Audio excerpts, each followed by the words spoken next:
Exaucez Lungu Ministries, votre application désormais disponible sur toutes les plateformes de téléchargement, App Store et Google Play. Chers internautes, bienvenue sur votre chaîne Exaucez Lungu TV pour une nouvelle émission avec notre invité, l'évêque Exaucez Lungu. Bonsoir. Bonsoir Jerry. Comment allez-vous? Grâce et toi. Très bien, merci. Alors le thème que nous avons choisi d'aborder en ce jour, c'est les chrétiens et les questions du genre comment faire X ou Y chose, comment prophétiser, comment prier, comment méditer la parole, comment. Nous vivons dans un temps où... comment et pourquoi. Comment et pourquoi exactement, parce qu'après le comment, il y a souvent une autre question, exactement. Pourquoi, ou encore un autre comment. Et du coup, nous avons pensé à poser des questions du genre comment à notre invité, parce que nous aimerions savoir, est-ce que c'est un mouvement qui émane du développement personnel, parce que nous voyons beaucoup de chrétiens aussi sur les réseaux sociaux parler de comment faire ceci, comment faire cela. Est-ce que ça ne rend pas un peu les chrétiens un peu dépendants des pasteurs et un peu paresseux spirituellement parlant? Très bien. Je rends grâce à Dieu déjà pour cette émission et en plus pour les thèmes qui instruit beaucoup. Comme tu disais tout à l'heure, il y a beaucoup de questions qui se posent. Comment. La première des choses à retenir est que ma vie ne peut pas se passer exactement comme la vie de quelqu'un. D'accord. Souvent, les gens aiment copier et coller. Exactement. De la même manière que lorsqu'on utilise les ordi ou lorsqu'on travaille sur Word ou sur... Voilà, on a tendance toujours à copier et coller pour aller plus vite. C'est bien, c'est pas mal. Sauf que dans les choses de Dieu, chacun doit faire son chemin. Chacun doit suivre une ligne de conduite. Il y a deux réalités. C'est vrai, nous avons Christ, mais au-delà de ça, le Seigneur nous a laissé le Saint-Esprit qui habite en nous. Et le Saint-Esprit permet à chaque personne de suivre ses mouvements selon la direction qu'il donne. D'accord. Donc, selon vous, les questions du genre comment souvent émanent du fait qu'on a peut-être un modèle, une personne dont on aime le parcours, on apprécie le parcours, et du coup, nos questions, en fait, se portent souvent par rapport au parcours de cette personne. Tout excès nuit. Je ne dis pas qu'on ne peut pas poser la question à quelqu'un, à un homme de Dieu, à un père, que comment je peux faire telle chose. Je ne dis pas ça. Mais sauf qu'il y en a des fois des trop. Exactement. Surtout chez les jeunes, il y en a des trop. C'est-à-dire, c'est comme si on n'arrive à rien faire. On veut copier les parcours de quelqu'un. Or, on n'est pas la même personne, on n'a pas le même parcours, on n'a pas le même fonctionnement, on n'a pas les mêmes backgrounds. C'est-à-dire, le problème est qu'il y a un point que tu as abordé tout à l'heure, tu as parlé du développement personnel. Exactement. Moi, je dirais, les gens s'attardent sur les développements personnels sans mettre Jésus-Christ au centre. Exactement, c'est un peu là où nous voulions en venir. Ça ne rime à rien. La Bible dit, Jésus dira à ses disciples, sans moi, vous ne pouvez rien faire. C'est-à-dire, sans moi. C'est-à-dire, parce que nous parlons dans un contexte chrétien, lorsqu'on reçoit le Christ comme Seigneur et Sauveur, ça c'est la première des choses. La deuxième des choses, il faut faire une marche avec Dieu. D'accord. Et en faisant la marche avec Dieu, il y a l'enseignement d'un côté et il y a l'apprentissage en servant le Seigneur auprès de quelqu'un selon les modèles que Dieu a donnés à cette personne. Cela va nous permettre déjà, nous avons le Saint-Esprit, nous avons les enseignements, ça nous permet de commencer à grandir. Regarde, si Jésus vraiment pouvait tout faire, jusqu'aujourd'hui, il ne partirait pas. Il ne monterait pas au ciel pour nous laisser le Saint-Esprit. D'accord. C'est-à-dire, en laissant le Saint-Esprit, c'est une responsabilité qu'il nous donne face à notre conscience, face à notre sens de responsabilité pour écouter personnellement la voix de l'Esprit parce que le Saint-Esprit demeure dans la vie de chaque personne. D'accord. Pour revenir à ce que vous disiez, vous êtes pasteur d'église depuis de nombreuses années. Est-ce que vous avez vu peut-être un changement ou une tendance un petit peu accentuée vers le développement personnel dans le sens, quand vous avez des dialogues pastoraux plutôt, avec des membres de l'église, est-ce que vous voyez plutôt une recrudescence de cette question du genre comment ceci, comment cela, comment ceci? Les gens désirent ça. Et les gens font même des formations sur Internet, même en présentiel par rapport au développement personnel. Mais sauf que le développement personnel, c'est pas chrétien, c'est pas païen. C'est pas païen, c'est pas chrétien, c'est naturel, c'est comme la nourriture. La nourriture n'est pas païenne, la nourriture n'est pas chrétienne. Le développement personnel, c'est neutre. Mais sauf que tout ce qui est neutre, lorsqu'on veut faire mauvais usage de ce qui est neutre, malheureusement, on tombe dans le trou. Parce que nous sommes enfants de Dieu. C'est le développement personnel sur le plan théologique, sur le plan doctrinal, c'est la croissance spirituelle. La croissance spirituelle commence par une prise de conscience parce qu'on a reçu le Seigneur comme son sauveur, comme son maître, comme son Dieu. Et puis, on a commencé à marcher avec lui. Il y aura un développement. Le développement est une croissance. Le développement est une croissance. C'est là où, par la croissance spirituelle, les gens oublient que la Bible a des réponses à toutes les questions. Exactement. C'est-à-dire, dans la Bible, il y a tout. Dans la Bible, tu peux calculer les années. Dans la Bible, tu peux réfléchir, tu peux dire, écoute, pourquoi tu avais dit à Abraham que après 400 années, je vais visiter ton peuple qui sera en esclavage. Ok, tu peux commencer à réfléchir en termes mathématiques, tu commences à réfléchir 400 siècles, ça peut faire combien de générations? Quand est-ce que Dieu a parlé à Abraham? Et la promesse, Moïse est de quelle génération? On réfléchit, donc c'est-à-dire que dans la Bible, il y a tout. Les problèmes des gens, les gens croient que la grâce de Dieu exclut la participation de l'homme. Je ne parle pas d'effort, parce que quand on parle d'effort, ça devient la loi. La loi, c'est la religiosité. La religion, c'est l'ensemble des efforts que l'homme peut fournir. Dans la grâce, l'homme ne fournit pas l'effort, mais ça ne veut pas dire que l'homme ne travaille pas. L'homme participe au travail accompli de Dieu pour le rendre vital.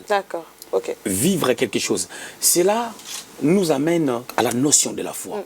La foi, lorsqu'elle rentre en activité, comme j'ai toujours dit, la foi, c'est le regard sur Christ, mais la foi a un mécanisme. Lorsqu'on entre dans le mécanisme de la foi, c'est là où on tombe dans Hébreux 11, verset 1er. Avoir la certitude des choses qu'on veut avoir. Une ferme assurance des choses qu'on espère. C'est pas ça la définition de la foi. Ça, c'est le mécanisme d'obtenir quelque chose qu'on a besoin. À tous les niveaux.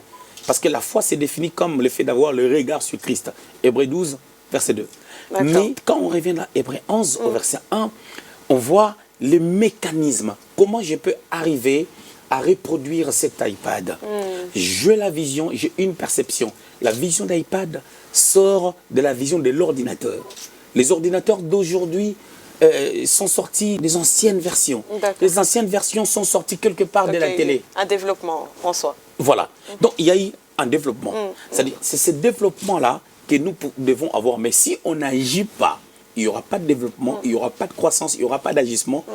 Comme tout le monde désire avoir des choses, on va se replier chez des pasteurs.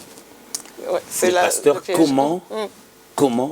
Et quand le pasteur te dira des choses qui ne vont pas dans l'essence de ce que tu veux, tu vas laisser les pasteurs, tu pars consulter une sœur de l'église. Comment tu as fait dans ton cursus? Mais j'ai remarqué quand même que toi, tu as étudié telle chose, mais tu travailles quand même dans la finance. Comment tu fais? Les gens croient. Non, ils veulent à tout prix copier. Vous avez mentionné quelque chose d'important. Souvent, les pasteurs, maintenant, si on peut s'adresser peut-être plus aux pasteurs ou des personnes qui encadrent au sein des églises, quand ils se retrouvent face à des questions du genre comment est-ce que vous avez fait pour devenir telle et telle personne? Comment est-ce que vous avez fait pour passer autant de temps auprès de l'homme de Dieu et de grandir, etc. etc. Qu'est-ce qu'ils peuvent faire pour ne pas tomber dans ce piège de vouloir à tout prix satisfaire le besoin que ce peuple a? Au niveau des pasteurs, je dirais déjà que, il faut qu'on se le dise, est-ce que tous les pasteurs sont pasteurs? C'est une question. Il y a le titre d'être pasteur, il y a la fonction vraiment du pasteur. Et la fonction du pasteur, on a telle la dimension de bien fonctionner étant berger, étant pasteur, parce qu'on a été d'abord disciple. D'accord, donc ça commence toujours quelque part. Oui, parce qu'on a été, si on a été disciple, on a appris. Ça fait que du fait qu'on n'a pas appris certaines choses concernant la pastorale, ça fait que le fidèle nous impose. Regarde ce que la Bible dit. Paul dit à Timothée, il dit, dans les derniers temps, les gens se donneront une foule de docteurs. C'est-à-dire, ils vont fabriquer leurs enseignants. Ils voudront que les gens prêchent comme ils veulent, selon leurs attentes. Or, il y a une ligne, c'est la parole de Dieu qui nous redresse et qui nous conduit vers la destinée. Ça fait que les pasteurs, lorsque un fidèle n'est pas satisfait, il va aller dans l'église X. Parce qu'il pour chercher ailleurs. Alors, à force d'avoir peur de perdre les membres, les hommes de Dieu, qu'est-ce qu'ils font? Ils fléchissent les genoux face aux demandes des fidèles. Mais quand on reste constant, moi je crois qu'on finira par ramener les gens à la vraie connaissance de Dieu. Parce que c'est très important. Jésus a dit, allez, faites de toutes les nations des disciples. C'est-à-dire, il y a une croissance, il y a quelque chose qui grandit. C'est-à-dire, ça a commencé par vous, vous êtes à 12, et puis je vous laisse dans la chambre haute, ils étaient à 120, et puis après il y a eu 3000 personnes converties, ainsi de suite jusqu'à nous. Pour revenir aux fidèles, lorsqu'on pose souvent des questions du genre comment, est-ce que vous ne voyez pas quelque part la volonté de vouloir justement esquiver ce processus dans lequel Dieu nous amène? Par exemple, David, il avait la prophétie qu'il allait devenir roi, mais il y a eu tout un parcours, tout un processus. Et lorsqu'on pose des fois des questions du genre comment à une personne qu'on admire, on omet cette réalité qu'il y a eu un parcours, les choses n'ont pas toujours été glorieuses, il y a eu des moments assez sombres, des moments où on se posait peut-être des questions. Qu'est-ce que vous pouvez dire aux enfants de Dieu par rapport à ça? Ce que je vais enseigner déjà par la grâce de Dieu aux enfants de Dieu est que, au-delà de la prophétie, lorsque Dieu te dit comme le cas de David, tu as essayé de toucher tout à l'heure. Lorsqu'on dit à quelqu'un « tu seras », tu dois comprendre que « tu seras », selon Dieu, il te voit déjà dans la position de ce qu'il te promet. Pour toi, ça sort comme une promesse. Pour Dieu, c'est quelque chose qui est déjà accompli dans les sphères spirituelles parce que Dieu nous connaît. Avant que nous naissions, il a tout accompli. Mais le problème, c'est quoi?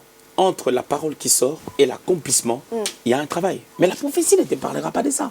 Avec un peu de recul, soyons quand même intelligents de comprendre que quand Dieu parle, c'est pour que lorsque les temps durs viendront, on puisse être très fort. D'accord, ok. La première des choses. La deuxième des choses, Dieu nous parle pour que nous soyons conscients de ce qu'il veut faire. Troisièmement, Dieu nous parle pour que nous soyons conscients de ce que nous devons faire. C'est là où la question se pose en fait, parce que souvent, c'est justement le détail qu'on oublie, c'est qu'on pense juste à ce que Dieu a dit, on ne pense pas à la part que nous, on a à faire pour parvenir à ce que Dieu a dit. Exactement. Et c'est là d'où viennent les questions, comment cela. Moi, j'ai commencé à penser à ces choses comment. Il arrivait des fois, je fais des songes pour une personne, je fais des songes, des belles choses. D'accord. Je me dis, si Dieu montre de belles choses comme ça sur la personne, c'est qu'il y aura beaucoup de combats. Et le Seigneur veut que la personne puisse vraiment être costaud, puisse être calme au moment où il y aura la tempête. Prenons l'exemple des disciples de Jésus. Dans la barque, avec le Seigneur, ils avaient déjà vu des miracles. Mais quand il y a eu la tempête, ils ont paniqué à un niveau élevé. Mais est-ce que vous ne vous rendez même pas compte que vous paniquez? Quelqu'un est en train de dormir. Est-ce qu'on peut dormir dans la barque? Pendant qu'il y a le vent, etc. Voilà. Qu'est-ce que le Seigneur voulait faire aux disciples? Les amener à la maturité. Ne pas seulement s'appuyer sur lui. Et quand il est sorti de son sommeil, il n'était pas d'accord. Il les a réprimandés. Il les a dit que vous êtes des hommes de peu de foi. C'est un peu ce que nous devons adopter comme pasteurs. Que les gens fassent des expériences avec le Seigneur. Souvent même, les pasteurs proposent aux gens, on va commencer à prier ensemble, machin, nanana, nanana. Il faut laisser les gens courir. C'est-à-dire, je peux prier avec une personne, c'est pas ça le problème. Mais ça ne doit pas être son style de vie. La personne ne s'appuiera que sur toi. Voilà. Ça sera une dépendance. Et lorsque les gens sont dépendants de nous, on devient des gourous. On devient des gourous. Donc, c'est très important que le chrétien puisse comprendre que nous avons tout en Christ. Nous avons tout par celui qui nous fortifie, par celui qui nous a aimés les premiers. C'est-à-dire, c'est une parole que Dieu a donnée. La grâce n'est pas sélective comme au temps de la loi, mais la grâce est collective. La grâce est là. Elle est disponible à tous. Elle est disponible à tout le monde. Pour revenir à un autre personnage biblique qui a aussi posé une question du genre, comment Marie, lorsque l'ange l'a visitée pour lui annoncer qu'elle serait enceinte, malgré le fait qu'elle était vierge, et elle a demandé comment cela se fera-t-il. Mais ce qui est étonnant, c'est qu'après avoir posé la question comment, elle a quand même posé un acte de foi. Elle a dit qu'il soit fait selon ta parole. Enfin, je paraphrase. Elle a accepté ce que Dieu voulait faire dans sa vie. Est-ce que quelqu'un pourrait aussi s'appuyer sur cette parole et dire oui, mais Marie aussi, elle a demandé comment est-ce que ça va se faire, mais au final, on la voit aller chez Élisabeth et ça confirme en fait qu'elle était celle qui devait porter l'enfant qui devait être Jésus. Le problème qu'il y a là, les gens, lorsqu'ils étudient la parole de Dieu, ils ne font pas attention au contexte. Ils prennent seulement des bouts de phrases pour justifier leur penchant. Exactement. Parce que Marie pose la question, c'est tout à fait normal. Quand je prends l'exemple de Moïse. Moïse qui doit construire les tabernacles. Dieu lui dit, tu feras les tabernacles selon les modèles. On va voir ça. Exode chapitre 25. N'hésitez pas à prendre vos Bibles également. Je vais expliquer quelque chose. Exode chapitre 25, le verset 9. Vous ferez les tabernacles et tous ces ustensiles d'après les modèles que je veux te montrer. D'accord, c'est précis, te montrer. Donc, Dieu va le montrer dans le futur. Ici déjà, Moïse parle avec Dieu, il est dans la montagne. D'accord. Pendant que Moïse est dans la montagne, Dieu le parle au fur et à mesure. Donc, il lui parle du tabernacle, mais il n'a pas encore donné les modèles. En effet. Donc, Moïse a appris déjà l'existence d'un tabernacle. Ici, il faut comprendre que quand Moïse entend les mots tabernacle, il n'a jamais entendu ça. Il doit d'abord recevoir un enseignement, à savoir c'est quoi les tabernacles, quel sera son rôle. Ça, c'est déjà quelque chose. Mais maintenant, comment ça va se faire? Tout à fait. Dieu lui dit, je vais te montrer. Il laisse Moïse là. Mais maintenant, qu'est-ce qui permettra à Moïse de comprendre ou d'avoir la capacité de voir les modèles du tabernacle? Ça sera son acceptation. D'accord. Donc, tout commence par le fait d'accepter. Au moment où Moïse accepte, ok, donc il faut qu'il y ait un tabernacle dans des déserts, donc oui, ok, amen, on va aller dans ce sens-là, mon Dieu. Alors Dieu dit, ok, maintenant parce que tu as accepté, voici les modèles. Et ce modèle-là, c'est une vision que Moïse voit. Cette vision-là doit être matérialisée. Il y a encore une autre étape. L'étape là, c'est quoi? les personnes qui doivent s'occuper de ça, Exode 31, 1 à 2, Béthalèel et Oliab doivent imprimer la vision de Moïse. Et aussi, pour comprendre ce que Moïse est en train de dire, ils doivent accepter. C'est ça le problème de Marie. Tu seras enceinte, tu auras un fils, tac, tac, tac. Marie doit poser la question, c'est quoi les modèles? Parce que je ne connais pas, donc je suis vierge. C'est quoi les modèles? Donc si je comprends bien la question, en fait, la tendance derrière le comment, c'est pas un doute, mais c'est j'accepte, mais explique-moi comment. Les gens posent des questions, comment, comment, parce qu'ils ont un doute à tous égards, et ils n'ont même rien dans la tête, quoi. Mais la question qu'on doit se poser, Seigneur, montre-moi les modèles parce que je suis prêt. Je suis prêt à exécuter. Je suis prêt à agir. Donc Marie a dit, c'est quoi le modèle? Parce que je connais un modèle. Pour tomber enceinte, il faut s'accoupler avec un homme. Mais moi, je ne suis pas marié, je ne peux pas le faire. L'ange, tu n'es pas en train de me demander de tomber avec Joseph. L'ange lui dit non, ce n'est pas ça. C'est le Saint-Esprit qui viendra placer quelque chose. C'est comme si l'ange disait à Marie, tu sais que Dieu est le créateur. C'est lui qui a placé les spermatozoïdes dans le corps de l'homme. Tu sais que ça peut venir directement en toi sans que ça passe par un homme. Marie lui pose encore la question, mais pourquoi?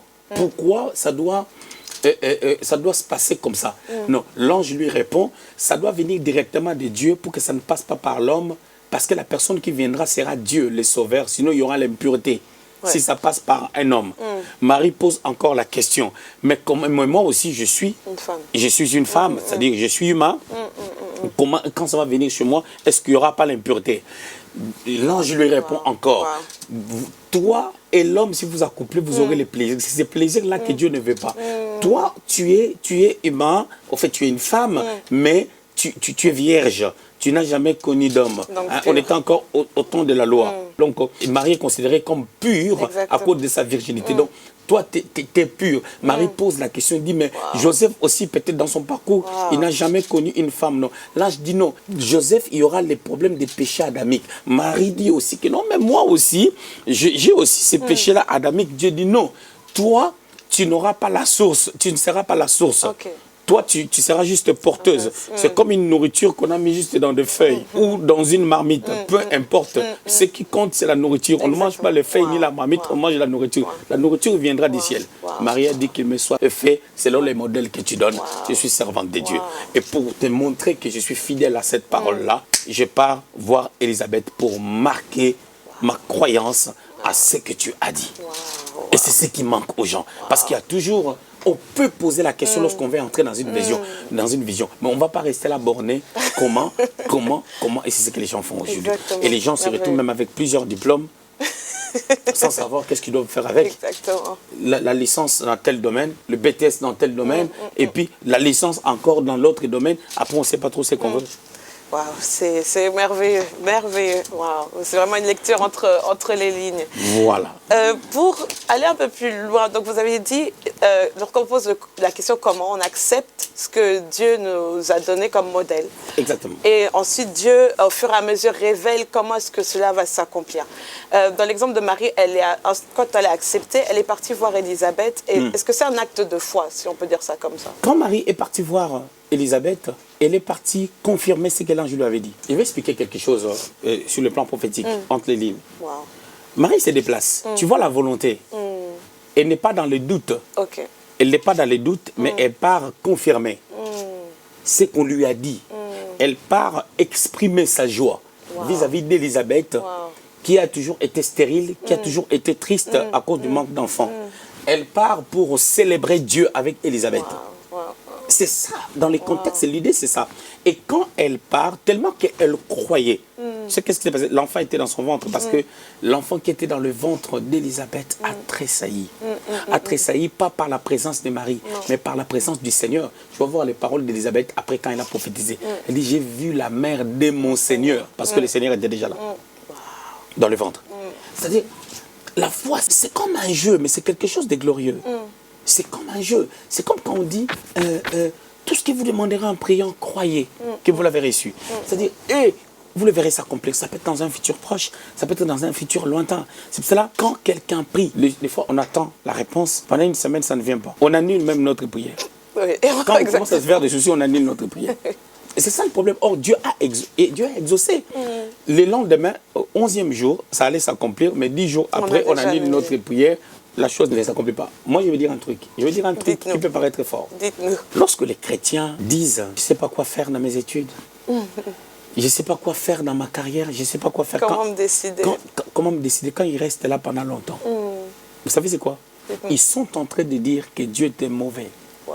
Tu me laisses comme ça, sans connaître la direction à prendre. Or, c'est faux. La direction est en eux. Ils sont tellement têtus et que tout ce qu'on leur dit... ça ne passe pas.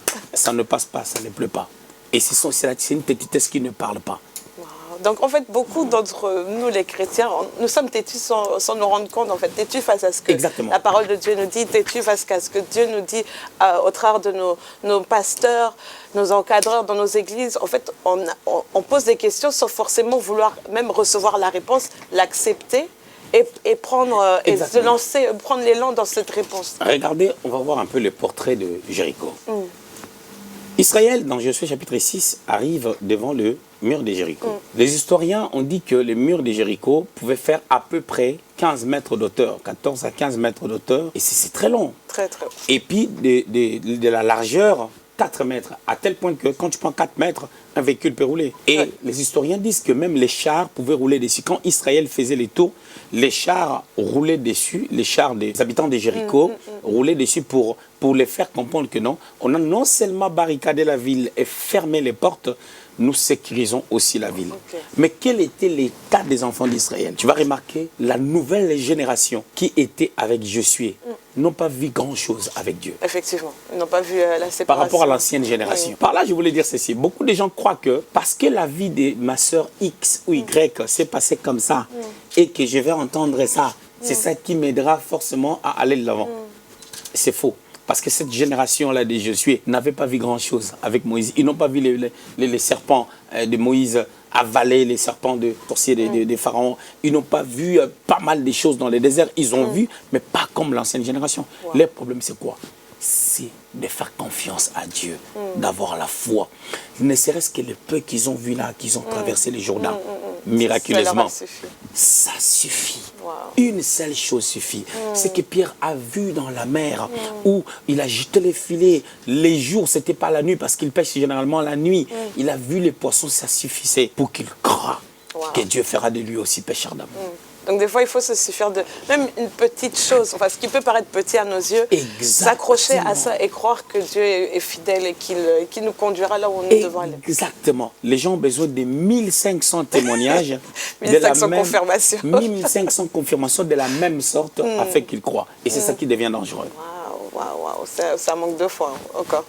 C'est un manque de foi. Et la clé, la base de toutes ces choses-là, c'est la foi. Mais tu te rends compte que, bizarrement, ces jeunes-là, ces jeunes filles et garçons, ou tant d'autres personnes, peuvent faire confiance à quelqu'un que tu ne connais pas, qui te drague. Exactement. Tu tombes amoureux, tu as le besoin, tu as un désir d'être avec quelqu'un. Et bizarrement, 3 semaines après, tu lui fais confiance, tu lui envoies tellement de messages, des cœurs, des je t'aime, machin. Tu dis, tu ne sais même pas à qui est-ce qui va montrer ça. Et puis, la deuxième des choses, tu te donnes à fond, tu ne le connais même pas. Tu n'as même pas fait les tests de sida. Si là, les sida, peut-être qu'il va te donner ça. Tu n'as même pas fait les tests s'il va te donner des infections. Non, les tests, non, c'est pas vrai. C'est pas vrai. C'est faux. Il est peinard, il est bien. Donc, mais comment on ne peut pas faire confiance aussi à Dieu qui nous a aimés avant qu'on existe? On a grandi, on a loupé les accidents, on a pris des avions, des fois tu es comme ça, tu réfléchis, tu te dis, mais les trucs là, ils sont superposés en haut. Tu dis, bon, c'est l'intelligence des hommes. C'est faux, c'est Dieu qui donne cette intelligence-là aux hommes. Amen. Et c'est Dieu qui garde parce que ça peut descendre. On a tellement de choses pour croire à Dieu. Pour chuter, justement, vous parlez de la confiance en Dieu et vous avez vraiment mis l'accent dessus que, au-delà du comment, il faut déjà d'abord avoir confiance en Dieu. Quelqu'un peut-être se pose la question, peut-être qu'il est nouveau dans la foi, il vient à peine de donner sa vie dans le Seigneur. Comment est-ce que je peux faire confiance à Dieu? Je ne le vois pas. Dis-moi d'abord comment j'ai défini la foi. Avoir le regard sur Jésus. Ok. Je vais te définir la foi autrement. Pour donner la réponse maintenant à ce que tu as dit. La foi, c'est quoi? La foi, c'est venir s'asseoir sur cette chaise en croyant que ça ne tombera pas. Et personne ne t'a donné l'enseignement pour te montrer qui l'a fabriqué, combien de temps il a pris et quelle est la solidité de cette chaise. Mais tu as fait confiance, tu es venu t'assis. C'est ça la foi. En effet. Amen. Comme un enfant qui demandait à son père, papa, c'est quoi la foi? Et les papas ne savaient pas exactement comment lui répondre. Il restait calme, il ne voyait pas. Un jour, il lui dit, il l'appelle. L'enfant était en haut, lui, il était en bas. Il l'appelle, l'enfant a répondu. Il lui dit, c'est papa. Il dit, oui, papa, je sais que c'est toi, mais il fait noir, tu as éteint la lumière et tout, je ne te vois pas. Il dit, je suis là, jette-toi seulement. Jette-toi et je te prendrai dans mes bras. Wow. L'enfant dit non, mais j'ai peur, il fait noir parce que je ne te vois pas. Il dit, mais c'est bien papa qui te parle. Oh oui, je ne suis pas loin de toi. Toi, jette-toi seulement. Quand l'enfant s'est jeté tout de suite sur les bras de son père, il lui a dit, c'est ça la foi. Tu as fait confiance à mes paroles. Amen. Et voilà, tu es dans mes bras. C'est cette confiance-là, ça ne se voit pas.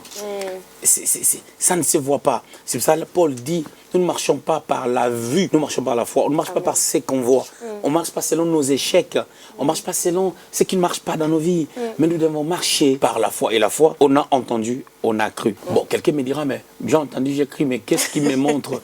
Mais c'est parce qu'il y a eu des gens qui ont cru aussi, que je connais, qui ont expérimenté des choses sans que je parle de la Bible. C'est ça la foi. Waouh, merveilleux. Et c'est ce que les gens doivent faire par rapport à ta question. Merveilleux, merveilleux. Merci beaucoup. Je ne sais pas si vous avez peut-être un dernier mot pour conclure. Moi, je dirais, ça ne t'écoute rien de mettre la foi. Amen, c'est gratuit. C'est gratuit en plus, ça ne s'achète pas. Exactement. Des fois, on se barre, on doit acheter des trucs. Parce que tu t'imagines, une femme, pour qu'elle sorte de la maison, il faut lui donner au moins 1h30 pour se laver. Tout à fait. Pour se maquiller, surtout si elle part dans un bon rendez-vous ou à l'église où elle doit se faire belle, il faut lui donner au moins, d'autres points même 2h30. Donc au moins 1h30, elle doit se laver, elle doit se maquiller, il y a beaucoup de choses. Hein. Beaucoup de processus. Mais la foi, je crois seulement. Amen. Et je crois en quoi? Je crois à sa parole. Et dans sa parole, il y a tous les témoignages des gens. Il y a les témoignages de lui-même, le Christ, qui a fait confiance de mourir et puis de ressusciter. Amen. C'est cette foi que nous devons voir. C'est tellement, c'est simple. Mais on ne veut pas. En fait, nous-mêmes, nous compliquons les choses. En fait. La dernière des choses que je vais dire, quelqu'un me dira, qu'est-ce qui va m'aider maintenant à avoir cette foi-là? La prière. Tu vas dire à Dieu, Seigneur, aide-moi à avoir la foi. Les disciples l'ont dit, Seigneur, augmente-nous la foi. Seigneur, augmente-moi la foi. Seigneur, je n'ai pas la foi. Aide-moi dans la prière. Et les dieux bons. Si les parents de ce monde donnent le ketchup, la mayonnaise à leurs enfants, Dieu ne manquera pas. Un jour, tu vas te retrouver, tu commences à avoir la foi. Et imiter ceux-là qui ont la foi. N'imitez pas leur parcours, mais imitez leur foi. N'imitez pas leur parcours, parce que ça va engendrer à vous un esprit de pouvoir, voir que les choses doivent se passer exactement. Soit toi, mais imite leur foi. Mais quand la situation était compliquée, mais comment est-ce que toi, tu as étudié dans tel domaine, mais tu travailles dans un autre domaine? C'est parce que quand j'ai postulé et que j'avais l'entretien là-bas, je dis, j'ai été à l'école, c'est pas mon domaine, je vais y aller. Tout à fait. Donc, c'est ça la foi. Et si on peut mettre la foi, c'est ça la foi. J'ai dit, ça va aller. J'avais peut-être un peu de doutes et tout. C'est pas grave, c'est pas ça le problème. Mais sauf que j'ai foncé. Et aujourd'hui, dans ces domaines, je me sens à l'aise. Ces domaines-là, ça devient comme mon deuxième diplôme. J'ai étudié autre chose qui n'a pas exclu mon diplôme. Disons, en travaillant ici, ça n'a pas exclu mon diplôme. C'est comme si j'ai 2 diplômes, mais j'en ai qu'un. Mais sauf que mes expériences dans l'entreprise pendant 5 ans, 6 ans, 7 ans, ça fait quelque chose. Parce que j'ai fait confiance. Amen. Amen. Merveilleux. Voilà. Merveilleux. Merci infiniment. C'était riche en enseignements, riche en foi. Gloire à Dieu. Je crois que vous avez été également édifiés là où vous êtes, là où vous nous suivez. N'hésitez surtout pas à retrouver cette émission dans notre application Exaucelungo Ministries que vous pouvez télécharger gratuitement dans l'App Store et dans Google Play. Quant à nous, nous nous retrouverons dans une prochaine émission toujours sur Exaucelungo TV. N'hésitez pas à liker, partager nos vidéos et commenter. Si vous avez des thèmes que vous voudrez que nous puissions aborder avec l'évêque, n'hésitez surtout pas à commenter les vidéos et nous reprendrons vos suggestions. Que Dieu vous bénisse et à bientôt. Exaucelungo Ministries, votre application désormais disponible sur toutes les plateformes de téléchargement, App Store et Google Play.